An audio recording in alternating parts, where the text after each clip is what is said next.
মহারাষ্ট্রের অমরাবতীতে হাসপাতালে আগুন। অমরাবতী মহিলা হাসপাতালে ভয়াবহ অগ্নিকাণ্ডের খবর পাওয়া যাচ্ছে।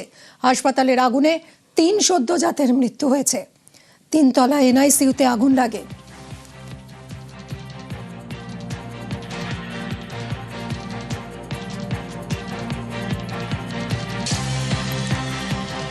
হাসপাতালের ৩ তলায় এনআইসিইউতে আগুন লাগে। এনআইসিইউতে ভেন্টিলেটরে বিস্ফোরণের জের।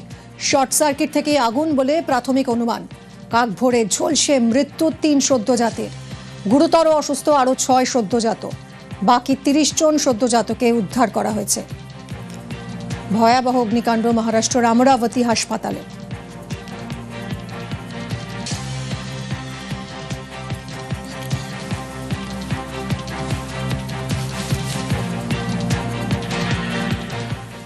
কলকাতা এয়ারপোর্টের কাছে ভয়াবহ আগুন লাগে সাত সকালে। যশোর রোড লাগোয়া বাঁকড়ায় গাড়ির শোরুমে আগুন। বাঁকড়া মসজিদের অদূরেই গাড়ির শোরুমে আগুন লাগে। শোরুমের ওয়ার্কশপে আগুনে বিপত্তি। মজুদ দাহ্যে বাড়ে বিপদ। কলকাতা এয়ারপোর্টের কাছেই ভয়াবহ এই অগ্নিকাণ্ড। যশোর রোড লাগোয়া বাঁকড়ায় একটা গাড়ির শোরুমে আগুন লাগে।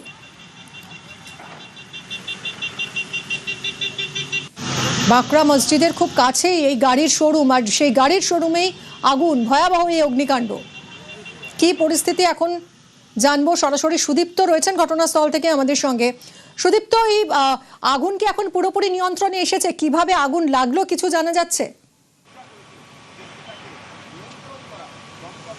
দেখো, কলকাতা এয়ারপোর্টের কাছেই একদম যশোর রোড লাগোয়া যে বাঁকড়া, সেখানেই কিন্তু এই সার্ভিস সেন্টার, যে ছবিটা এই মুহূর্তে দেখাচ্ছি, আমার ক্যামেরা পার্সন বিশ্বনাথ ছবি দেখাচ্ছে, বিশ্বজিৎ, এবং এই যে ছবিটা সেটা কিন্তু মূলত সার্ভিস সেন্টারের ছবি, যেখানে প্রচুর গাড়ি সার্ভিসের জন্য এসেছিল। ঠিক 4:40 নাগাদ দমকলের কাছে খবর যায়। এলাকার মানুষের কাছে জানতে পারলাম ঠিক ভোরবেলা 4টে নাগাদ তারা আগুন লক্ষ্য করে এবং তারপরেই দমকলে খবর দেয়। 4:40 নাগাদ দমকলের কাছে খবর যায় বলে খবর, এমনটাই ডিভিশনাল অফিসার নর্থ 24 পরগনা তিনি বলছিলেন। এবং এই মুহূর্তে যে ছবিটা তা কিন্তু পুরোপুরিভাবেই আগুন নিয়ন্ত্রণে। এই মুহূর্তে কিন্তু কুলিং প্রসেস চলছে। যে ছবিটা দেখা যাচ্ছে যে সমস্ত গাড়িগুলো এখানে এনে রাখা ছিল সার্ভিসের জন্য, সেখানে একদম পুরে খাক হয়ে গিয়েছে, এরকমই ছবি। অর্থাৎ শুধুমাত্র একটা ছবি দেখাচ্ছে এরকম নয়, এর ভেতরের দিকে যতগুলো গাড়ি সার্ভিসের জন্য রাখা ছিল সেই গাড়িগুলো কিন্তু দেখা যাচ্ছে পুরে খাক হয়ে গিয়েছে।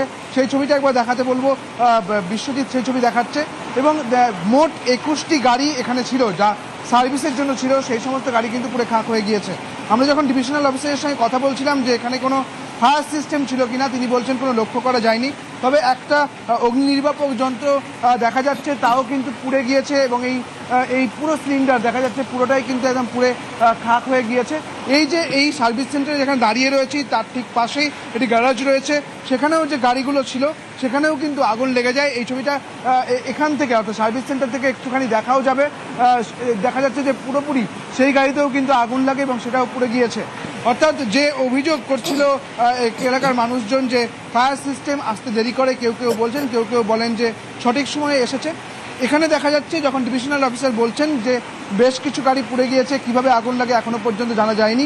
মূলত শর্ট সার্কিট থেকে আগুন লাগতে পারে এরকমভাবে প্রাথমিক অনুমান করছেন তারা বলছেন যে ফায়ার সিস্টেম ছিল না, কোনো রকমভাবে অগ্নি নির্বাপক যন্ত্র কাজ করেনি, বা ছিল কিনা তিনি লক্ষ্য করেননি। তবে দেখা যাচ্ছে এই মুহূর্তে যে দেওয়ালটা, সেই দেওয়ালে কিন্তু আগুনে পুরে খাক অবস্থায়, অর্থাৎ সুদীপ্ত, তুমি সঙ্গে থাকো। নিরাপত্তা রক্ষী তিনি কি বলছেন শুনবো। 4:15-20 হবে। আমি এখানে উপরে দেখছি যে আগুনটা সবে লেগেছে। আমি তখন দৌড়াই পাশে গেছি, যে দেখছি যে আগুন জ্বলছে, অল্প অল্প আলো হচ্ছে আস্তে আস্তে। তখন আমার ম্যানেজার সাহেবকে আমি ফোন করলাম। ফোন করার পরে মানে 10 মিনিটের মধ্যে ধাও ধাও করে জোর ধরে গেল। তখন আমি আর কি করব, তখন বাইরে বেরিয়ে আসলাম, কিছু করতে পারিনি। নিরাপত্তা রক্ষী যেরকম বলছেন যে 4:15-20 নাগাদ তিনি দেখতে পেয়েছেন প্রথমে আগুন কিছুটা লেগেছে, বুঝতে পেরেছেন। তারপরে এইরকম ভাবে ভয়াবহ দাউ দাউ করে আগুন লেগে একেবারে কার্যত পুড়ে ছাই, যে ছবিটা আমরা দেখছি সুদীপ্ত। দমকল কর্মীরা কি বলছেন? তার মানে ফায়ার সিস্টেম একেবারেই ছিল না এবং সেটা কাজ করেনি, সেজন্যই আগুন এতটা ভয়াবহ আকার নিল। দেখো, নর্থ 24 পরগনার ডিভিশনাল অফিসার নেহা রঞ্জন রায়, তার সঙ্গে যখন কথা বলছিলাম তিনি বলছিলেন যে কোনো রকমভাবে ফায়ার সিস্টেম দেখা যায়নি। আমরাও যখন এখানে দেখছি কোনো রকমভাবে কিন্তু ফায়ার সিস্টেম এখানে যে নেই তা কিন্তু একদম পরিষ্কার।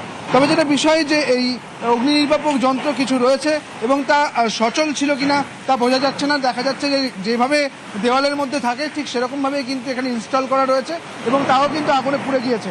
আমরা বেশ কিছুটা অন্দরে প্রবেশ করেছি, কারণ এখনও কিন্তু কর্ডন অফ করা সম্ভব হয়নি পুলিশের পক্ষ থেকে, কারণ এখনই জাস্ট এই ইনিশিয়াল স্টেজে এই অগ্নিকাণ্ডের অবস্থা ঘটনাস্থল রয়েছে।